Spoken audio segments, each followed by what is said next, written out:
Hello guys, today we're gonna make this cute little bear called Kumachan. Probably from a Japanese or Asian those cute little cartoons. And I think it's just a very cute little bear that I really need to make right now because it's so cute. And we're gonna be making this tapestry with a Tunisian simple stitch. So for starters, we're going to chain 21. Now that we have 21 stitches, this is a fairly small project, so I would think that you can get away with actually doing this project with a regular crochet hook. I'm actually just using a Tunisian crochet hook. For the Tunisian simple stitch, we're going to work onto the back side of our chains. So front side, we're going to work onto the back, and we're going to work onto these bumps right here, the bumps that connect the chains, and we're going to skip this very first bump. Why? Because it corresponds to this very first stitch, and this very first stitch always counts as one. We're going to go straight to the second one. We're going to insert our hook, yarn over, pull, and we're going to keep our stitches and our hook. This is going to be true for the rest of our project. We always keep our stitches within our hook. Now that our hook looks like this, Tunisian simple stitch goes forwards and also goes backwards, so you always work onto the front side or the right side of your project. We're going to chain one onto the very last stitch.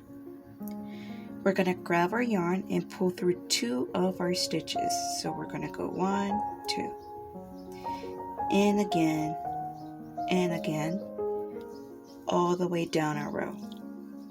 Perfect. So now for our very next row,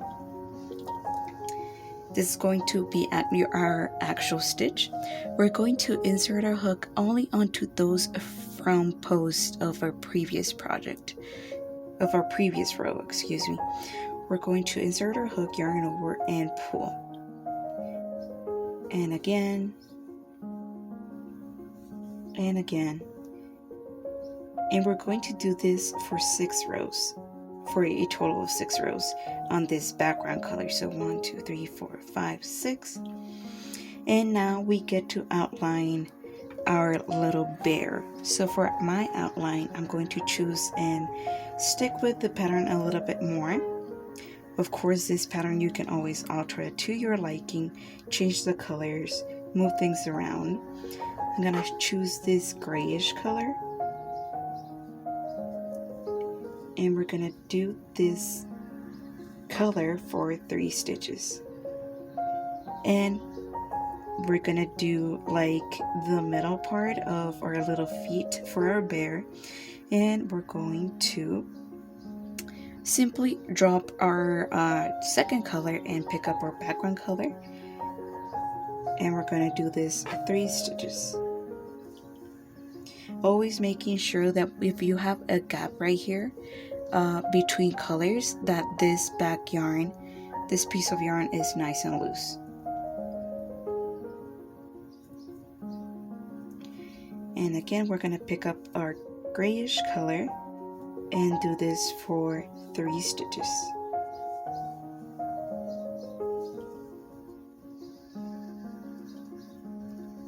And then the rest of our row should be background color.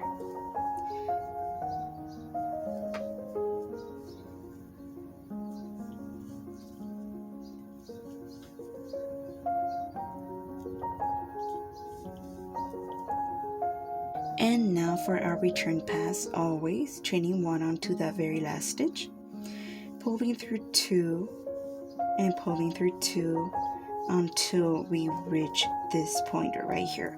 So whenever you have 2 different color stitches in your hook, in this case I have my background color and my gray color, we always use that second color stitch.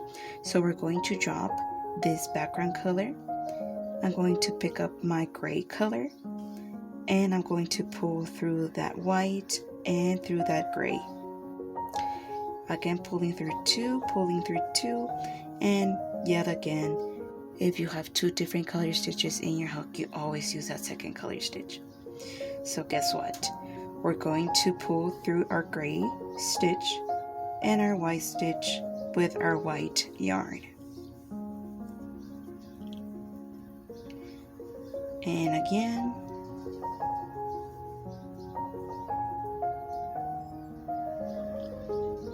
and once more.